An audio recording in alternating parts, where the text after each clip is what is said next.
A very good morning to you guys. Welcome to our Sake Online. This is the site view. My name is Brighton Ncube. Today on the show, we're going to be looking at various issues. The issue of the University of Zimbabweans, how they are ranked across the globe. I saw Professor Jonathan Moyo tweeting there on how universities in Zimbabwe they are ranked across the globe. So I want to find out from Professor Mpofu this morning to understand more on this issue. How did we get here? How are these rankings done? Good morning to you, Prof. Welcome to the show. Good morning, Bright. Thank you for inviting me to your program. Mhm. I hope you saw those rankings done by Professor Jonathan Moy there. And what's your take on these rankings? How are they done, these rankings of universities across the world? Yeah, indeed, I saw the feed on X where Professor Moyo was highlighting certain issues, especially concerning the Zimbabwean education system, higher education in this instance, and how Zimbabwe failed to feature in those rankings. Um, I largely agree with these criticisms, and also I think it should change us as somebody who was in government for some time on how the government is investing in the higher education sector in terms of research, in terms of collaborations, in terms of internationalization, and also industry university collaborations. Um, Maybe before we proceed, I highlight the five criteria that universities are ranked in. And from the upfront, maybe I should also highlight the coloniality nature of these rankings because it considers certain knowledges and certain behaviors and certain collaborations. And the question to ask is according to who and in what context? And the context is largely Western or the global north in this instance. But when we look at the university rankings, we consider, or what is considered, is the teaching and learning environment. And this teaching and learning environment includes the number of staff to student ratio, for instance, the qualified staff, PhDs, and if you have lots of professors who are teaching your students, there's an assumption that they're getting quality education because they're being taught by seniors, and also issues around the infrastructure, the library, technology, and stuff. So, does that environment sort of enhance good quality education? Also, we look at the research environment. Here, we're looking at the volume of research that is produced by your academics. And also, we look at the income that comes from that particular research and also the reputation. So, um, we are more concerned about where that research is published to an extent that it can increase the reputation of the scholar and also of the university. And also in terms of volumes, in terms of the numbers that are being produced by your academics. And these are volumes of quality research, by the way. It's not like writing an essay, writing 20 essays and publishing them in a year, and we say you've published 20. But we also say, what is the quality? Where are they published? The journals we publish in as academics are ranked. There are top journals and then there are lower end journals. Once your research is in the top journals, it suggests that you are doing groundbreaking research and you're likely going to be more visible. And also, we look at the income that comes from that particular research, if you're doing it for industry, or also income from, in the South African context, the higher education department gives money for research that is produced and published in certain journals that are respectable and that are listed. And then we also look at the quality of your research. Here we're looking at your citations. We're looking at the impact, who is using your research and for what purposes. Are policymakers using that research? Is your research also being cited by other scholars? Are you shifting the landscape in terms of your research in your field? And also your research strength, and excellence and influence are also considered under the third criteria of research quality. And we also speak about the international outlook of the university as a space for learning.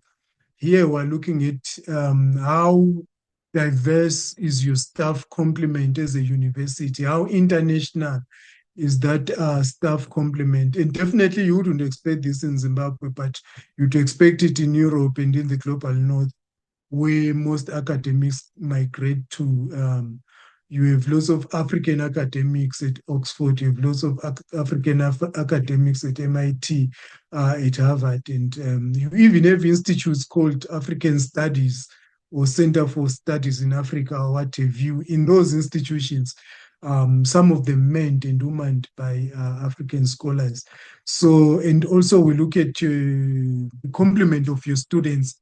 How diverse and international is it? In the West, we've seen the rise of lots of Chinese and also Indian students in these universities, so that diversity also matters. And diversity matters in terms of cultivation of ideas from different places and different contexts, right? To an extent that it would not make sense for you to be in a university studying, maybe you're from India, studying certain Indian or certain things that happen in the Indian context, and you're supervised by someone who doesn't even know where India is on the map or doesn't even know which continent it is on, right? So that diversity, that multiculturalism also contributes to the intellectual project. And then the last and the fifth issue that is considered is the issue around industry, the issues of income and patents. So universities should produce certain products or certain ideas that are unique and can make money for the university and can make money for the industry. And we patent these so that they, after some time, or anyone wants to use that kind of a patent, they have to pay to the university. And of course, after some time, the patent lapses and can be, the idea can be used by anyone. And Professor Moyo critiques Harare Institute of Technology, I think, for that train that they made. And I think, in all fairness, that train doesn't. We cannot say it's a groundbreaking thing, because trains have always existed, so there's nothing new. So the criticism really is well placed for me. But the larger issues that we need to focus on again are issues around funding and strengthening universities and research. So these are the 5 criteria that are usually used. And as I said in the beginning, they're largely colonial. Whose knowledge, whose criteria anyway, and whose journals is research published on, and who considers them as top, who considers them as bottom. And we've submitted some articles as academics where you're told, oh, our international audience won't be interested in this research. You write an article about Mugabe, you're told our international audience won't be interested. Some journal will publish something about Donald Trump, and you wonder, they're both presidents, and who is worthy, who is not worthy, right? So you see the coloniality nature of knowledge in that particular setup and instance. Much, Professor, for that. Allow me to come through there on the issue of the teaching ratio, the class ratio as well, teacher per student, and so on. You've been a lecturer in Zimbabwe, particularly in Bulawayo, and now a lecturer in South Africa. Let's compare the ratio from a teacher to a learner at university level. How different are those from Zimbabwe to South Africa? From my experience, when I did my undergrad in journalism and media studies, we were around 22 of us in a class. When I started teaching at NUST, universities were now driving towards hot sitting, parallel programs and stuff. And the numbers increased. We used to have in excess of 60 or in the neighborhood of 100 students in both parallel and mainstream classes. So there was that massification that was going on. And to a certain extent, it interferes with the quality engagement that you have with your lecturers. When you are 20 something, I believe the engagements are of higher quality than when you are large numbers. When I came to South Africa, I've taught classes around 800 students in a module, 1,000 students in a module, and there are some colleagues who are teaching 3,000 or 2,000 students. So the numbers are very big, especially in South Africa. One, because of the high population in South Africa, almost 50 something million, I think. And then there are fewer universities to cater for those students. And also, South Africa, there's a funding mechanism where if you move students to the next class and if they graduate, there's subsidy that comes in from government. So you have to run the university also from that business perspective that it has to make money. And also there are colleagues in other Western countries who experience their classes differently. Some classes are small, some are quite big. And there's a drive in commercializing and massification of in the university to an extent that if we are not careful, globally, we might lose in terms of quality. And again, we speak about AI technologies now doing assignments and assessments for students. So, yeah, that's the comparison that it sort of is, it varies and differs, and the intentions also they vary and differ. At NAST, we had parallel programs making more money and running the universities, and indeed in the whole of Zimbabwe, definitely maybe MSU, I know there was what sitting or parallel programs, partly for revenue purposes. And again, remember when parallel programs came, there was a reduction in terms of the entry levels that that universities used to demand. Yeah. Thank you so much, Professor Mpofu, for that. But also, Professor, on the issue of the practicality and versus theories in terms of our universities in Zimbabwe, I know I've been exposed to other places where it's more practicals and more hands-on, right? To get to do what you are learning there. Let's compare with Zimbabwe. Are we more practical? Are we more theoretical in terms of our teaching in terms of universities? And how does that translate when it comes to workspace? Can a student also maybe be able to work also with more theories, less practicals? We have been largely theoretical in our approach. Look, from high school, in some instances, your experiments are done in the textbook because the labs don't have the chemicals, right?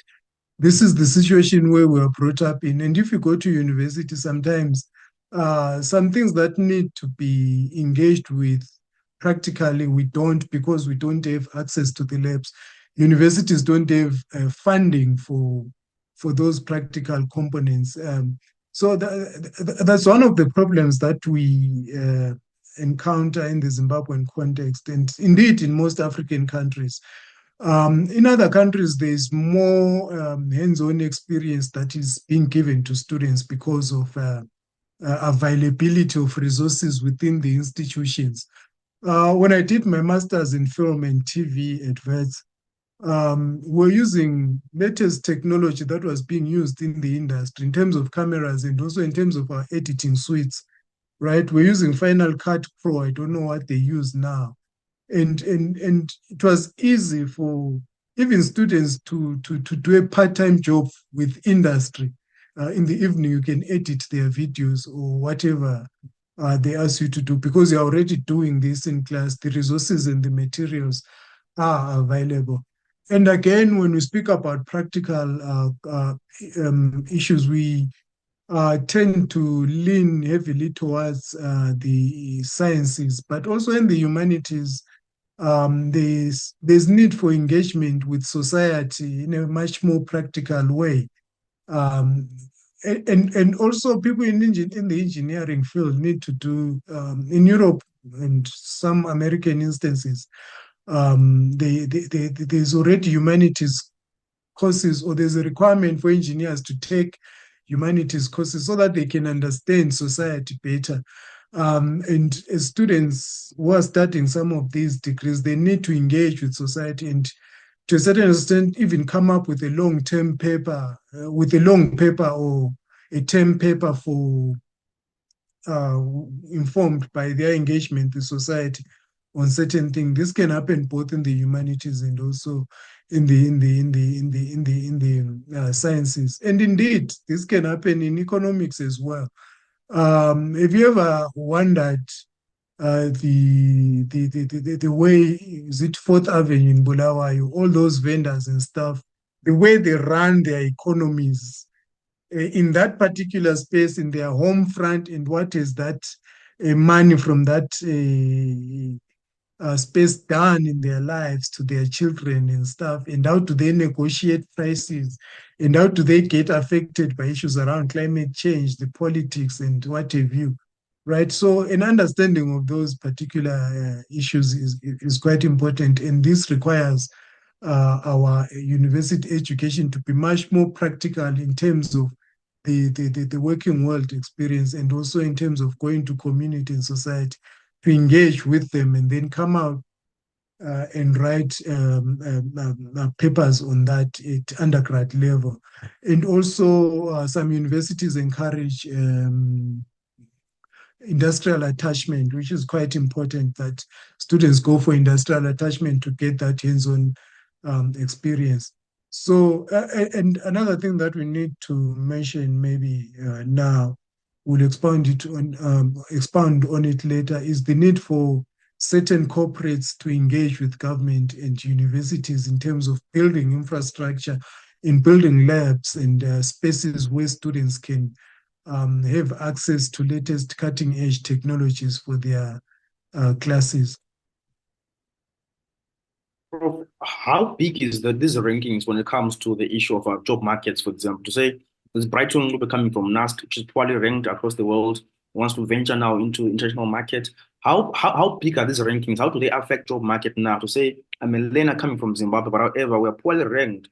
How do we then, maybe in the international world, do they rank me based on that as well? To say, you're poorly ranked, you're coming from a poorly ranked university, we can't place you here and so on. How does that affect the job market, Prof? Um, it is important, and it actually affects these rankings also, or maybe if we can start here, they determine or their attraction to by students. I would rather go to a highly ranked university than a poorly ranked university, right? And also, when you're at university, you don't only learn what is in the curriculum. There's what we call the hidden curriculum. People who go to a certain university, you learn a certain culture, right, of doing things, which is not in the curriculum. There's a way you behave in certain spaces within a certain university. For argument's sake, we may say when students go on strike, in some places, some universities, they negotiate with the management, they try to engage and stuff, and when it fails, they go on strike. In some cases, strike is just the instant, and these things are all over the media and stuff. So if I'm to get a student as a company from that particular university where any negotiation or any conversation starts with violence and a strike, and then there's a student who any negotiation starts with a negotiation and sitting around the table, as a company, who are you going to likely choose, right? And also there are certain instances where a 50% at a top university and 100% pass mark at a low university, the first 50% would be considered as much more worthwhile to employ than somebody who scored 100% in a poor university. So these rankings, they also psychologically work on certain companies that will seek to employ certain people from certain universities and not from certain universities. And there's something that actually happens in some industries where if you're taking students for internship, for instance, or learnerships or whatever you call them, some mentors will choose people from high universities or universities they've gone to, and then they mentor those because there's that expectation that, that this university is tops, this university is a very good culture that the students might have picked up. And therefore, if you bring this to the company, our company will progress well. So these rankings are quite important in that regard. But this does not necessarily mean that people from poorly ranked universities cannot be good people in the work market. Definitely they can. But also in terms of attraction, if you were to ask me now, if Harvard was to call me and say we have a job for you, and another unranked university will say we have a job for you, definitely I would prefer a highly ranked university because of the prestige that it gives me. Even as academics, sometimes when you, even if you're not speaking any sense, but if you're coming from a highly ranked university, you'll be more respected and more respectable. But also in terms of grant funding and all these things, it allows you to get access to certain spaces, right? And also, as an alumnus of certain universities, also, it may allow you to get into certain spaces, certain employment area. So the rankings are quite important in psychologically sort of shifting our thinkings towards certain issues, certain people, certain spaces. Um, yeah. Yeah, now, Prof, there's what we call Education 5.0. There's AI in the mix as well. What can you say maybe to the government of Zimbabwe, the Minister of Higher Tertiary Education, in terms of us going back to where we were before? Say, let's our university be high ranking. How can we embrace AI? How can we embrace technology in terms of positioning ourselves again back to that era where we ranked highly as an university in Zimbabwe? Yeah, we need to definitely harness technologies, and I think they make our lives and work better, both in the government setup and also as institutions. And I think there needs to be a deliberate push by the Minister of Higher Education to make Zimbabwean universities respectable once again. For instance, you can with the Minister of Finance have certain mechanisms in place so that companies like Abo Econet, Telecel, Net1, and others should fund research in universities, build labs in universities, build research centers in universities, and this cuts across in terms of engineering and also in terms of humanities. When we're talking about AI and technology, we also have to think about the ethics that goes around that. And definitely engineers and people in the economic side of things don't think about ethics and the effect on society. They think about the productions, the efficiency, and also the money that gets made in the process. So we need a huge investment, and the government can easily drive this by imploring companies that are making these technologies or that are involved in the technological space do this. And also improving funding in education. The government has to fund education so that academics can do research, so that the funding also has to come in terms of salaries. I'm not sure how much Zimbabwean academics are earning now, but you need to have a respectable sort of system of remuneration that keeps the academics within the universities. NAST doesn't have a decent library for a university of its stature. Last time I checked, the library was across Blair Center, and really, that is nothing compared to what other universities have, other universities across the globe have. There are some universities that have libraries that are as big as the Bulawayo Center that NAST is actually standing across. A library that is as big as that. Libraries that are 5, 6 floors, right? So universities need to be funded in order to create those spaces for knowledge, those spaces for creation, and incentivize research by academics. The Ministry of Higher Education needs to seriously look into incentivizing research, because if you incentivize research, you are creating funding that will keep on allowing for researchers to do more research. And if you don't have that funding, therefore, there's no um, chemicals, there's no funding to travel, there's no labs to do that particular research. So when we speak of AI and technologies, they have to be in context of the environment that is created, because AI and technology can't change things. It's people who are using these and applying these that can change things. And also collaborations with international universities is quite important. You can collaborate with South African, Botswana, or Egyptian universities, American, British, or what have you.